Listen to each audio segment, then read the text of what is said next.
现在欢迎您来到高白手世界。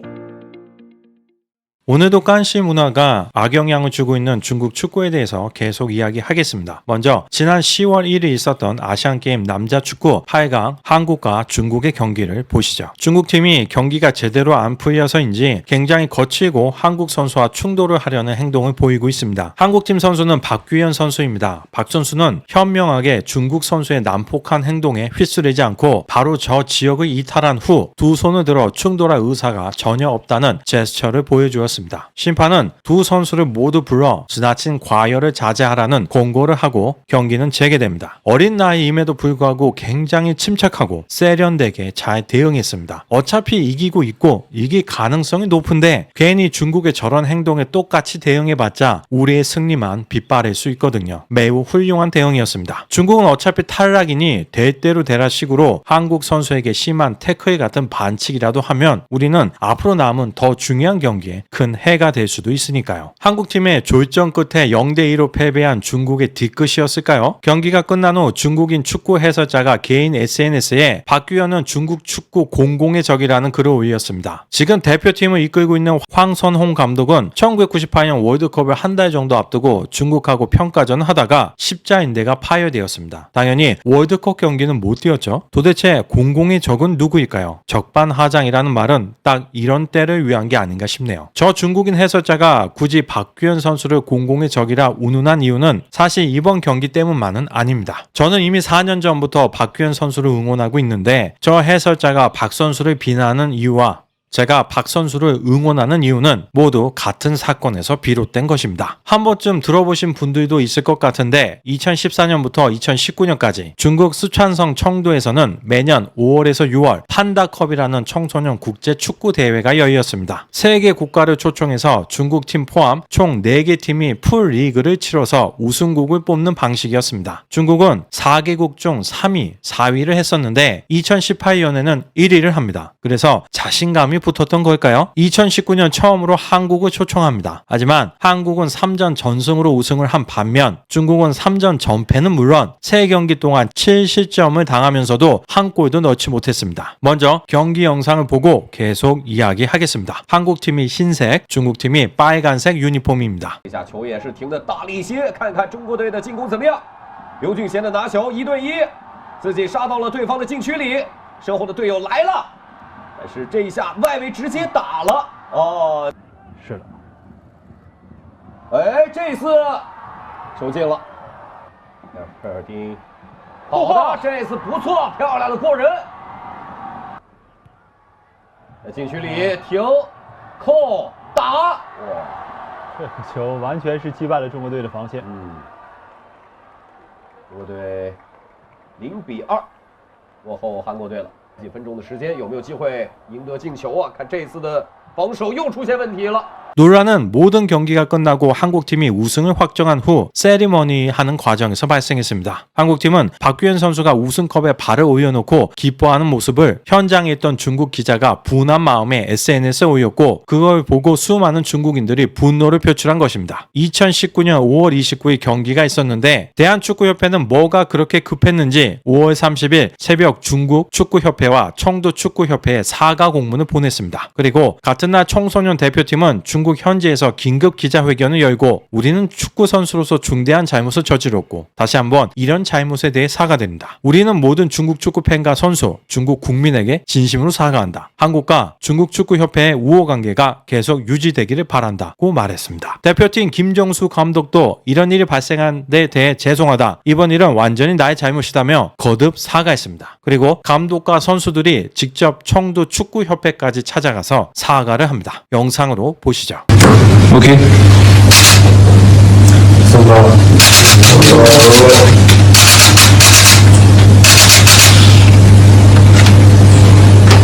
이번에 판다컵에 초청해서 모든 이유가 팬들께 제 불리스러운 행동이나요? 중국 축구협회와 팬들께 실리를 끼쳐드린 것 정말 죄송합니다. 제 경외스러운 행동으로 반성하고 주시겠습니다. 다시 한번 죄송합니다. First of all, we apologize for the situation. One of our players made a huge mistake. we are really sorry for the mistake again, and we humbly apologize to all of fans and all of players, also all of people in China, and we hope to keep good relationship with CFA and KFA.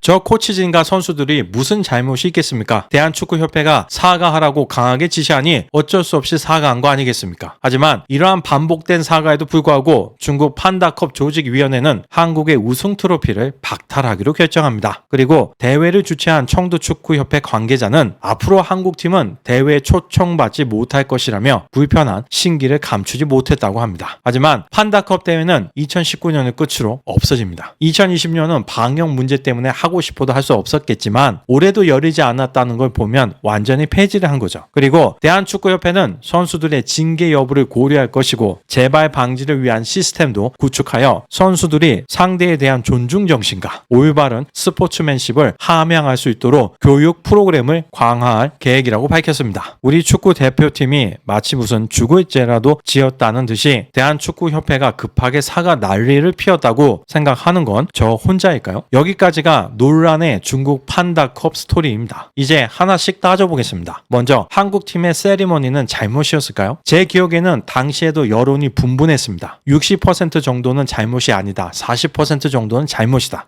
당시 최용수 감독의 발언을 보면 상대팀에 대한 존중, 겸손해야 한다. 비신사적인 행동을 보고 상당히 실망했다. 리스펙트 부분에서 젊은 친구들이 조금 간과하지 않았나 생각이 듭니다. 트로피를 박탈해도 자격이 없다고 봅니다. 라고 발언했습니다. 당시 여러 언론들도 앞장서서 한국 대표팀을 비난했습니다. 박규현, 철없는 비매너 행동에 결국 판다컵 우승 트로피 박탈. 이런 제목은 매우 고의적인 거죠. 잘못했다는 사람들의 주장은 우승컵을 발로 밟았고 그게 상대방에게 모욕을 준 행동이라는 겁니다. 그래서 반론을 제기하는 사람들이 이런 사진들을 공개했죠. 우승컵을 밟는 건 다른 나라 선수들도 흔히 하는 행동이다. 거기에 대한 반론은 클럽 대항전하고 국가 대항전은 의미가 다르다. 판다컵은 국제 경기, 국가 대항전이었으니까 해서는 안 되는 행동이었다는 겁니다. 글쎄요. 그럼 클럽 대항전 우승컵에 발 올려놓고 세리머니하는 유럽 축구 선수들이 유소년 때 국가 대항전에서 우승컵을 받으면 절대 발을 올려놓지 않고 세리머니를 했을까요? 일반적으로 청소년 때 하던 버릇이 성인이 되어서도 그대로 나오는 거 아닌가요? 또한 유럽의 클럽 대항전은 국가 대항전이나 마찬가지의 열기라고 봐야죠. 장유국 선수도 있기 때문에 심지어 연합군으로 경기하는 한 차원 더 높은 국가 대항전이라고 볼 수도 있는 거 아닌가요? 축구의 종주국은 영국입니다. 그럼 축구의 문화도 유럽에서 시작되었다고 봐야죠. 그리고 현재 전 세계 축구 문화에 가장 큰 영향을 주고 있는 것도 유럽입니다. 이 부분은 부정하실 분이 없을 것 같습니다. 제가 이탈리아, 프랑스, 독일, 영국 등 다수의 유럽 사람들을 만나보고 느낀 건 유럽의 축구 경기는 중세시대의 전쟁까지는 아니겠지만 상상하기 힘들 정도로 혈투라는 것입니다. 물론 한국도 지역 감정이 있죠.